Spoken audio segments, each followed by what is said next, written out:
It felt natural to Iris to slide her letters under the wardrobe door. To her amazement, the letter had been gone, as if shadows had eaten it, if magic had somehow taken her letter and carried it on.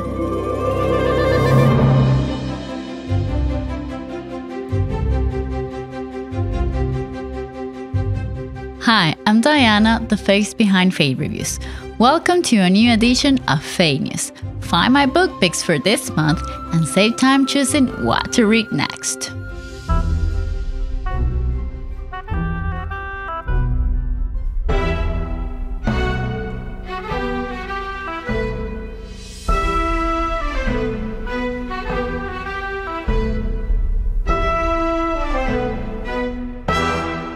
I've chosen a book I read not long ago that has captivated me so. It's Divine Rivals by Rebecca Ross. This is the first book of the duology Letters of Enchantment.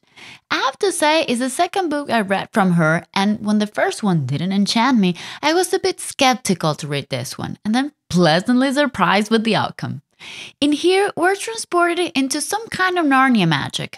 There's a wardrobe, but it doesn't take you into another world. It does transport letters from one recipient to another. And yes, those recipients will be the main characters. I present to you Iris and Roman, two enemy colleagues or more like competitors who eventually turn to lovers when they discover their deep connection thanks to exchanging magical letters. They are in the middle of a war between gods who've been recruiting humans to their cause. As reporters, they both eventually end up in the front cover in the battle.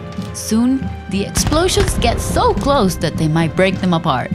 But I'm sure this love knows no distance, and sooner rather than later, their hearts will guide them back to each other. Before we continue, help me spread some goodness by sharing this video with a friend. Thank you for supporting my work. This series, being a historical fiction, portrays very well the war setting. It brings you back to a World War situation and all the danger, death, and consequences of battle. The plot in itself, the ordeals the characters go through, and all the emotional evolution is heartbreaking and just beautiful.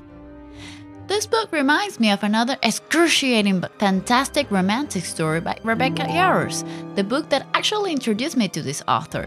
Her novel is titled The Things We Leave Unfinished.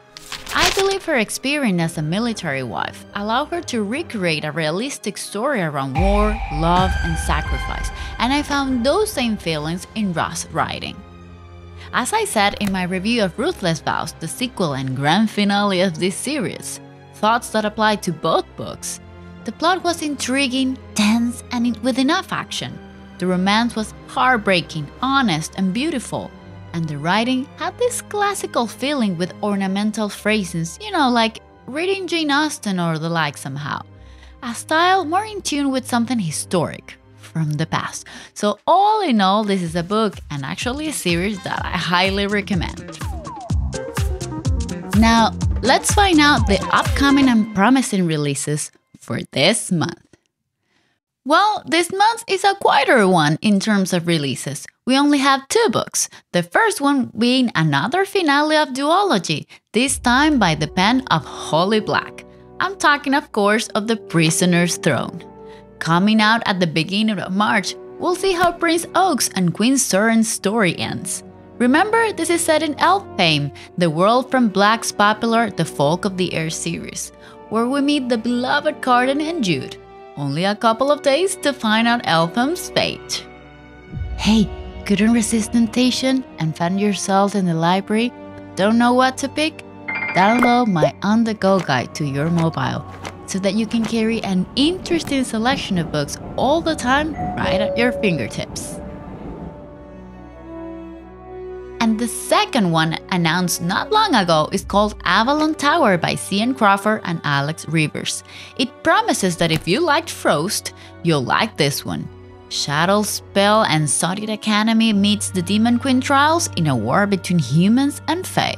We'll see how this unfolds. If you want to explore more about the vast literary world of fandom books, be so kind as to check all the links I'll be leaving below this video. Finding what to read next and narrowing your options have never been easier. Thank you for watching. See you next month.